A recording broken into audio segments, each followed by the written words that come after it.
Hopefully that music's not too loud. Oh, it's a good day. Singing the song, and it's a good day. We're moving along. Yes, it's a good day. How could anything go All right. wrong? It's a good day for morning. This is July the 28th, 2013. And this is Swampy, Florida cartoon. It's a good day from morning till night. You're right. I said to the sun, good morning, sun. Rise and shine today. You know you gotta get going if you're gonna make a show. And you know you got to light away. Cause it's a good day for paying your bills. And it's a good day for curing your ills. So take a deep breath. And this is for today, actually. The original cartoon I was going to do, I only discovered today, had an accuracy in it involving history, which I've actually already done research. I found a little bit of information, just because it's actually, this is something that's attributed to something that happened here in Florida, but apparently is untrue. So, in a method of accuracy, I decided not to use that.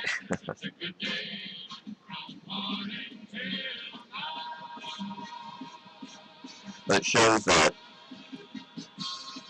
how we may think things are facts, and we need to look a little further. And even looking does not necessarily give us the answers.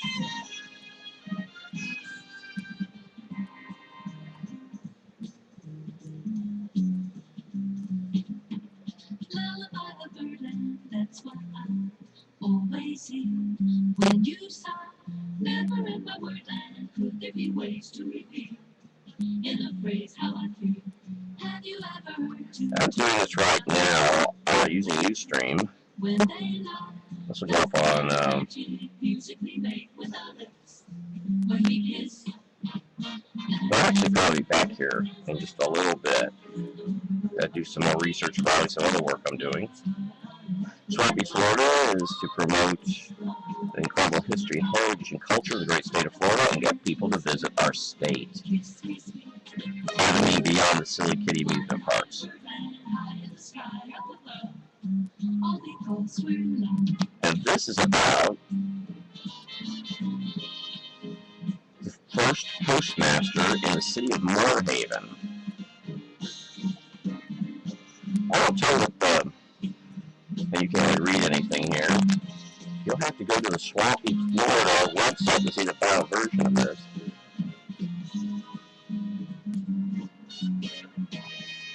And it'll be dated today.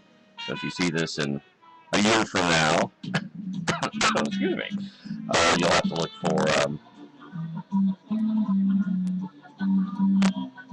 July 28, 2013.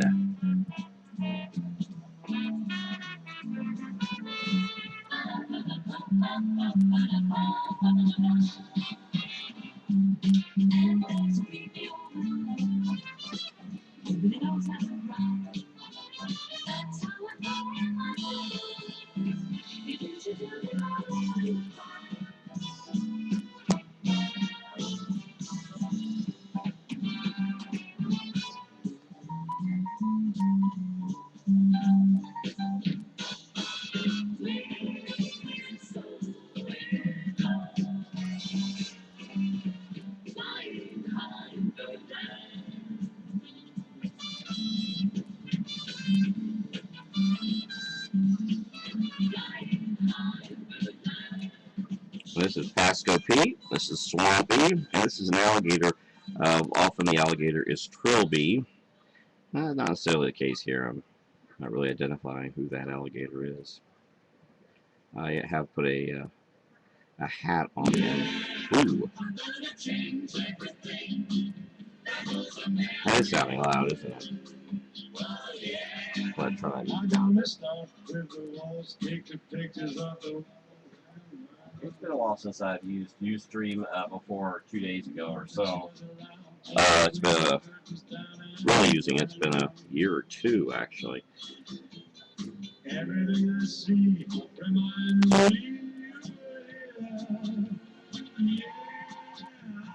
Change everything. There was a memory. Oh yeah. That kind of love I said you gave me on the night of my birthday.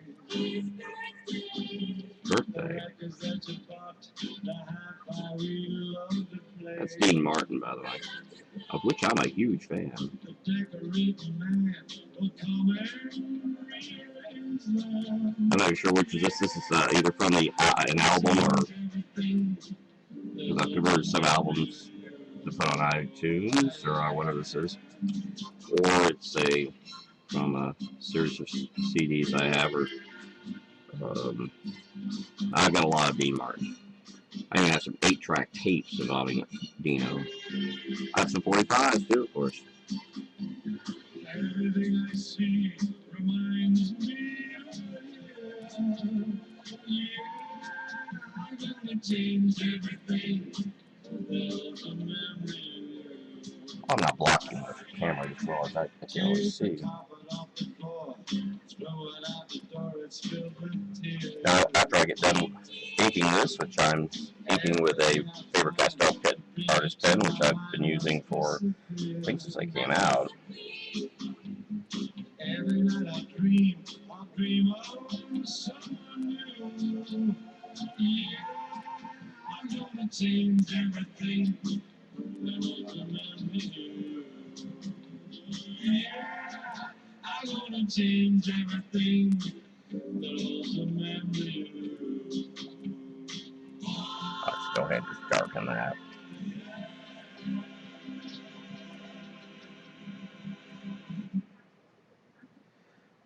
I've got some Swampy projects to do. This is called Transition. This shows an eclectic taste in music with what now transpires going from Dino to this, the Pop Princess. I don't know if that's being said as much these days. Oh, that's not who this is. I'm sorry. Just may say how much dance music sounds the same. I don't know, this is actually what's more preferred by people involving Ustream and all.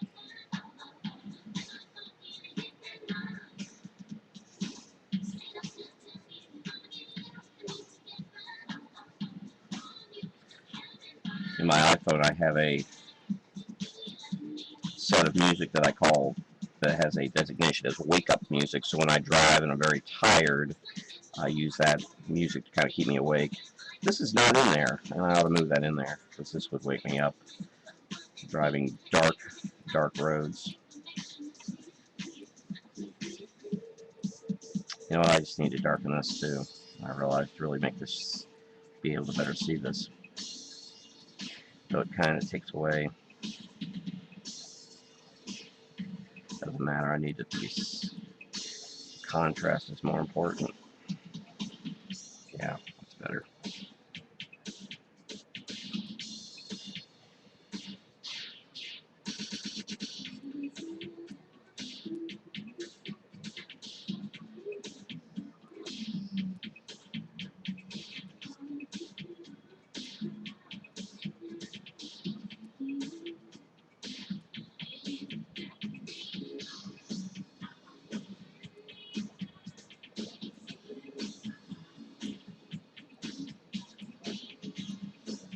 Actually, I don't want to use that for that.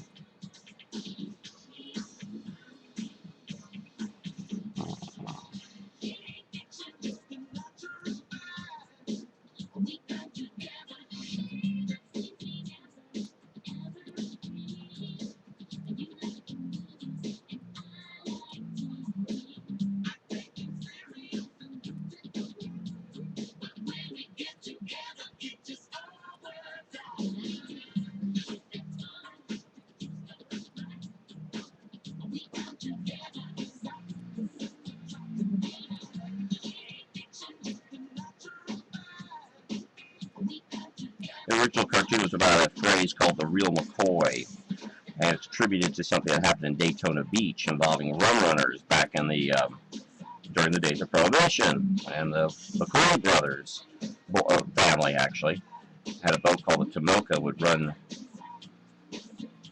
booze out to the ocean to past the 3 mile limit, which then they would sell to various sundry individuals.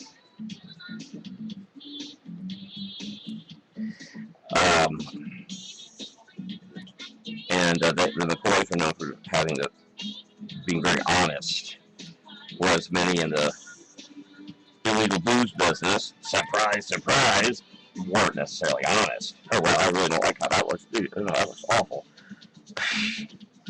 But you probably saw it before I did. I'm not helping things by doing that, but I will anyway. In fact, how close are we here? Yeah, 7 minutes. I'm going to get this done sooner than I even thought.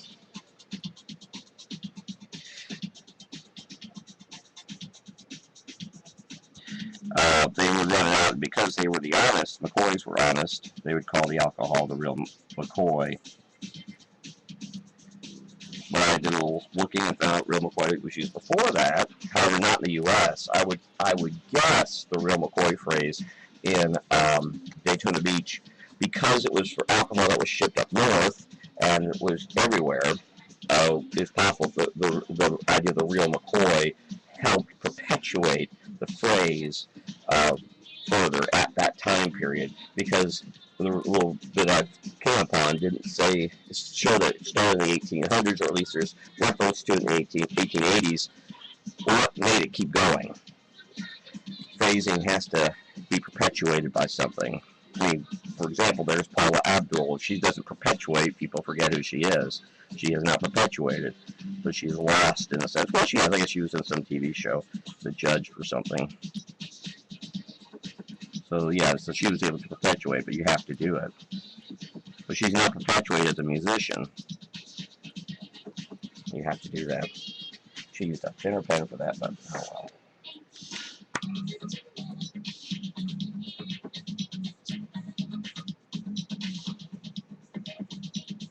And I just penciled this just minutes before. If you want to call it penciling, it's so roughly done.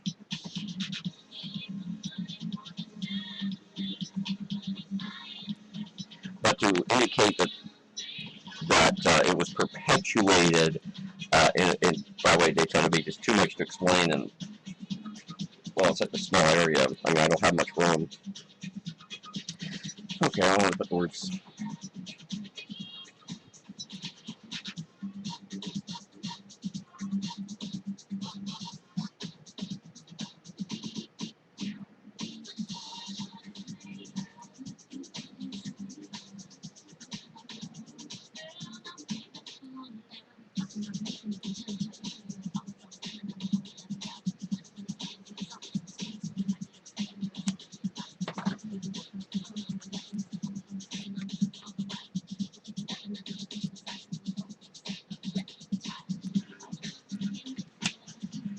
Okay, and that's it. There you go.